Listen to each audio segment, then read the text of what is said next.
bersifat rahim. Maka ar-rahim adalah penyayang. Kriteria kaum muslimin kalau mengasihi itu dari tangan Bapak Ibu, tapi kalau menyayang dari hati. Itu kalau kita Pak manusia. Memberi mengasihi itu dari tangan, kalau menyayang dari hati.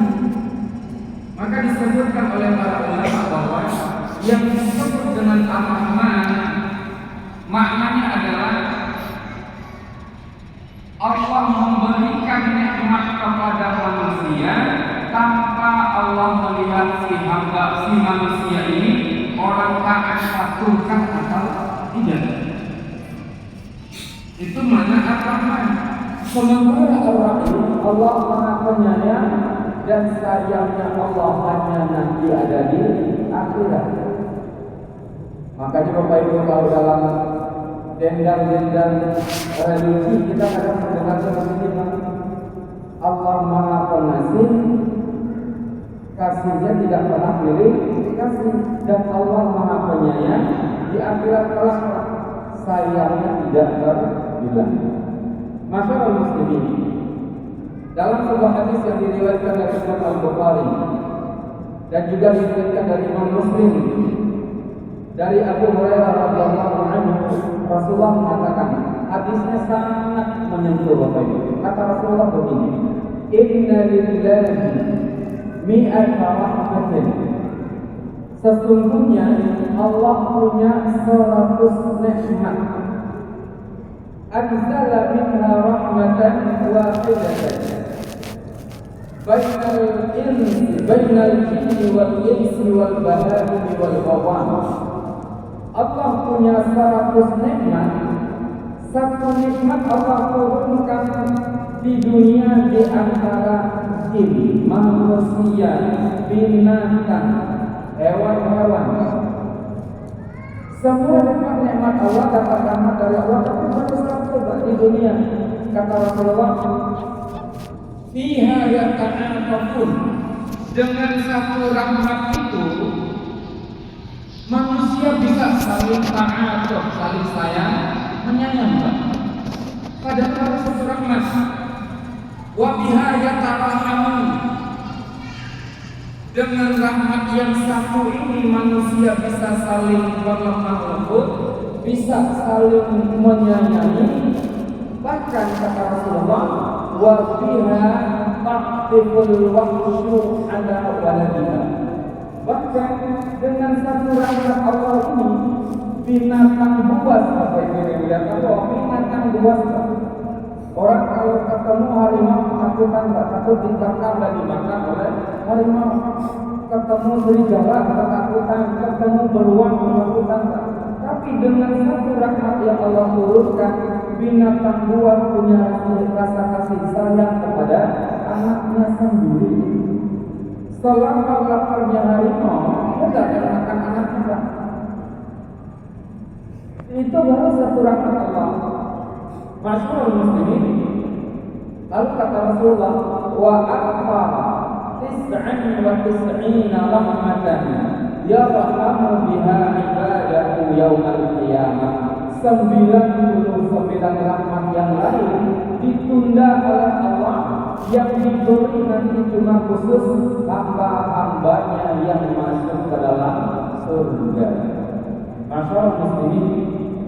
Begitu Pak perhatian 100 nikmat Allah, baru satu rahmat Allah turunkan. Jadilah Nabi Sulaiman orang paling kaya pada dunia.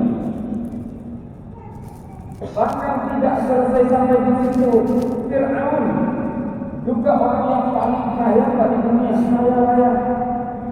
Wa inna mafatihahu, bahkan kuncinya Fir'aun, kunci gudangnya Fir'aun itu bisa dibawa oleh orang dalam kelompok tersebut, saking kayanya.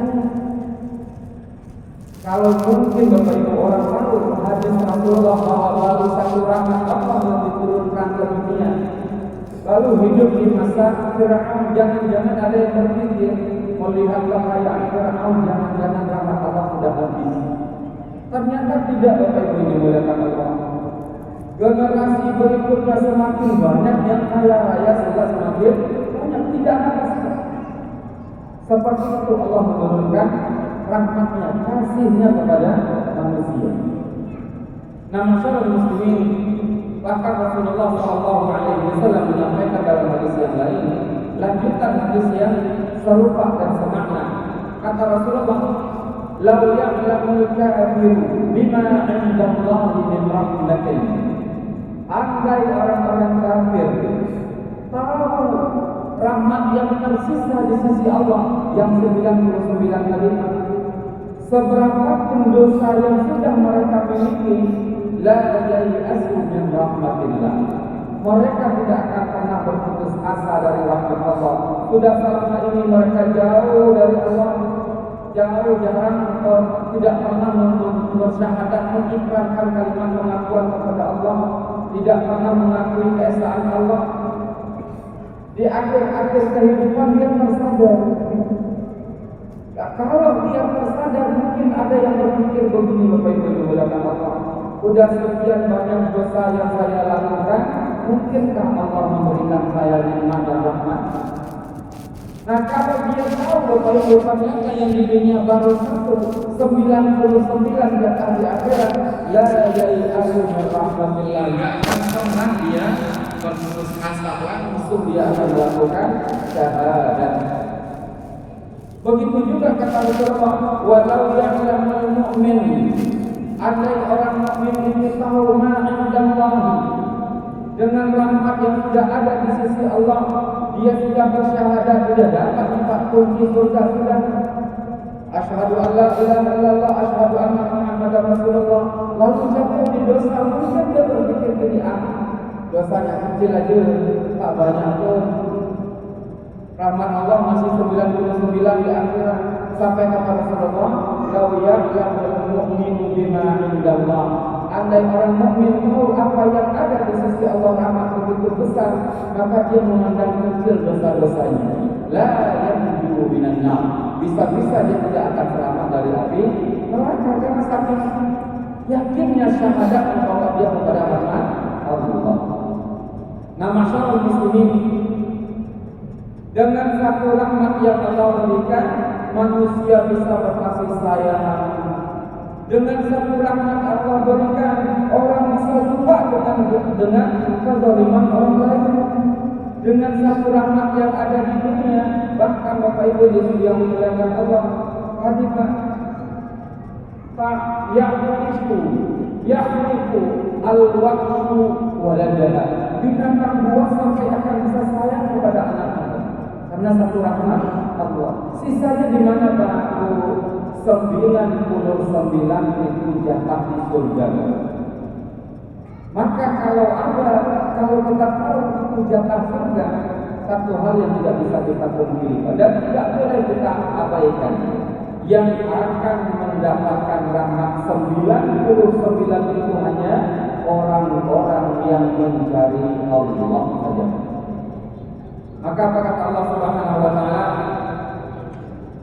Wa ma umiru illa liya'budullaha mukhlishina lahu-d-din. Manusia ini tidak diperintahkan oleh Allah kecuali untuk tunduk setunduk-tunduknya kepada Allah, ikhlas mencari Allah, dan dengan cara begitu Pak, 99 rahmat nanti kita dapatkan di dalam surga. Lalu Rasulullah mengatakan, innamal a'malu binniyat wa innamal likulli imri'in ma nawa, faman kanat hijratuhu ila Allah wa rasulihi fa hijratuhu ila Allah wa rasulihi. Ketahuilah bahwa setiap amalan kehidupan, pergerakan, aktivitas, semuanya bergantung kepada niatnya. Maka siapa yang dengan semudah aktivitasnya di dunia mencari Allah, jadi guru mencari Allah, jadi polisi cari Allah, jadi pejabat cari Allah, semua aktivitasnya untuk mencari Allah saja, Bapak Ibu yang dimuliakan Allah, mereka lah yang akan beroleh 99 rahmat yang tersisa. Namun Bapak Ibu perlu hati-hati Bapak Ibu. Rasulullah mengatakan huffatin nar bisyahawat. Jalan ke neraka itu di dunia di dunia jalan ke neraka itu dipenuhi dengan hal-hal yang sangat menggiurkan. Dalam segala lini kehidupan, jalan ke neraka itu menggiurkan. Semisal apa masyarakat muslimin, Allah mentakdirkan seseorang untuk jadi hakim penegak hukum. Rasulullah sudah katakan, ta'dilu bainal itsnaini sadaqah, berbuat adil di antara dua orang yang sedang berseteru adalah sedekah membawa kepada surga. Tapi jalan ke neraka itu menggiurkan, Bang. Gimana jadinya? Saya kalau berbuat adil dalam keputusan hukum ini biasa-biasa saja. Di belakang Pak, sidang tunda. Kenapa ditunda? Untuk lobby-lobby. Di situ dia masuk membela yang banyak, menggiurkan itu. Hanya dengan ketuk palu sekian ratus juta sekian hari bisa dia dapatkan, menggiurkan. Padahal baru satu rahmat Allah. Ada yang ditakdirkan Allah jadi pejabat, pemegang kebijakan. Ada yang bisa dia capai untuk dilakukan untuk mengejar surga Allah Subhanahu wa taala. Karena orang yang jadi pejabat, jadi hakim itu pada hakikatnya satu kaki sebenarnya sudah sampai di surga, tapi satu kaki juga bisa nyangkut di neraka. Kenapa sudah sampai di surga? Kita dapat tempat untuk menegakkan keadilan yang menjadi jalan surga, tapi jalan ke neraka menggiurkan. Maka Allah telah mengatakan di dalam surah Al-An'am ayat 44, renungkan baik-baik. Kata Allah, perihal orang-orang yang dibuai oleh dunia. Falaula in ja'ahum ba'suna tadarra'u. Dan kalaulah bukan datang kepada mereka ujian yang kami berikan, dengan adanya ujian yang Allah berikan, mereka tadarra'u, tunduk kepada Allah, patuh ibadah kepada Allah. Tapi walakin qasat qulubuhum wa zayyana lahum asy-syaitanu ma kanu ya'malun. Tapi hati mereka terlalu keras, diuji enggak mempan, dikasih pengingat tidak mempan, lalu mereka mengikuti bisikan syaitan dan dihiasilah oleh syaitan amalan-amalan mereka. Jadi seolah-olah baik. Lalu kata Allah, ini Pak yang paling penting, jangan sampai kita tergiur dengan apa yang sudah Allah berikan di dunia. Falamma nasu ma dzukkiru bihi fatahna 'alaihim. Dan begitu mereka sampai ke puncak lupa dengan mengingat Allah, syariat Allah. Apa yang mau di dunia ada, mau apa saja dapat, semua dapat di dunia padahal dengan jalan yang tidak Allah halalkan, jauh dari Allah. Nasu ma dzukkiru bihi fatahna 'alaihim abwaaba kulli syai'in. Akhirnya Allah bukakan segala pintu dunia itu. Iya. Hatta idza fatihu bima utu, dan ketika dia sampai di puncak-puncak kebahagiaannya, merasa menjadi raja seperti Fir'aun, menjadi Tuhan seperti Fir'aun, bahkan akhadnahum baghtatan fa idza hum mublisun. Di waktu itulah Allah ambil mereka, dan di saat itu mereka tidak lagi bisa berbuat apa-apa. Masyaallah muslimin, yang kita kejar adalah 99 rahmat Allah yang ada di akhirat. Satu rahmat di dunia sudah sangat membuat kita bahagia.